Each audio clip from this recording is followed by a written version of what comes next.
Vieren Marieke's jongezoon. Een jongen en een famke heel gewoon. Wat je thuis op boten door. Binnen krijgt leek als een oor. Maar toch had ze me gemaakt. Ja, heel speciaal. Fratsen, elke rooi, kom maar mooi. Fratsen, elke rooi, kom maar mooi. Wat net sterk is, moet toekwezen. Paken, wij gaan skelter kocht. Maar een skelter hier tocht. Nou, daar zijn we blij mee wezen. Ja, van een rommelmerk.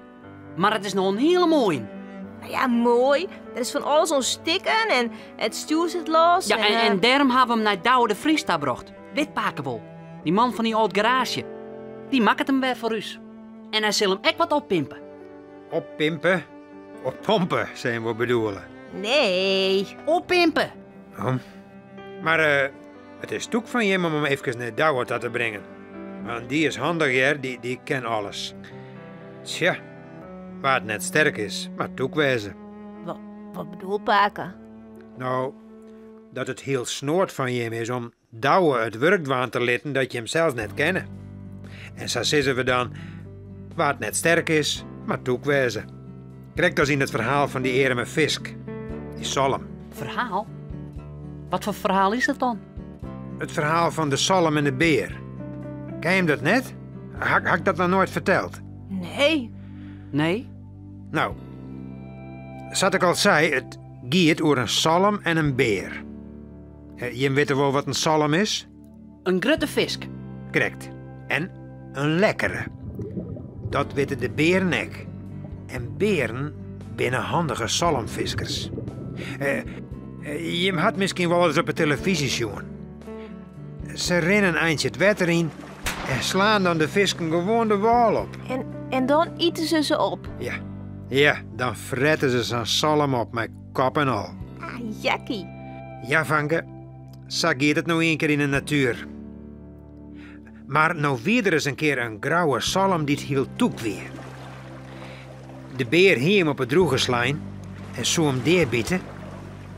Waardoor raapt die salm gauw.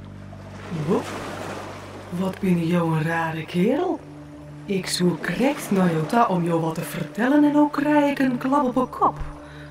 Nou, als het samat, dan zie ik niet meer.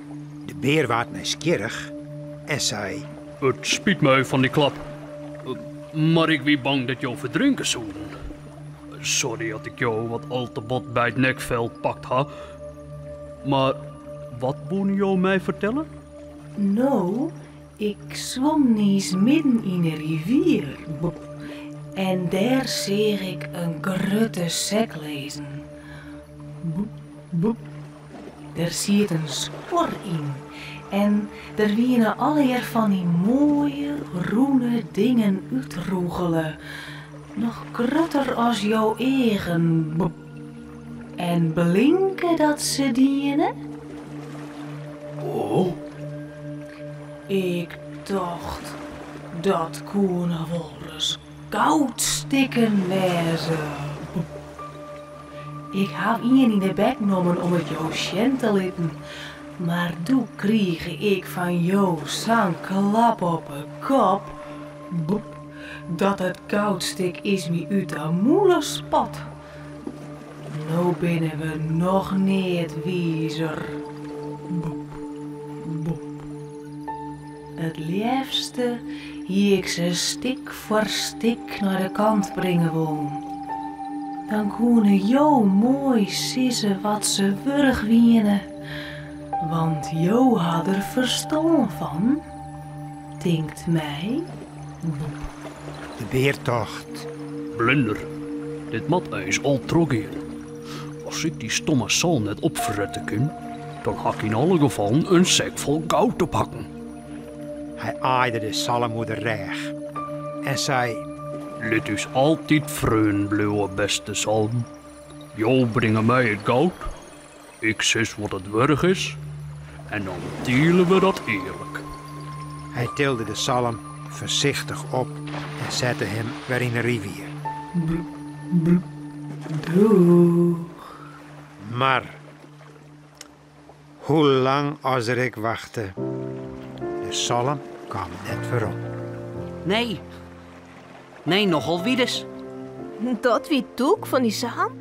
Ja, en die beer wie onnozel. Ja, maar die had er echt wel wat van leerd. Want van die tijd af bieten de beren elke zalm die ze vangen dadelijk de kop af. Oh, Om te zien of ze een goudstik in de bek had. oh.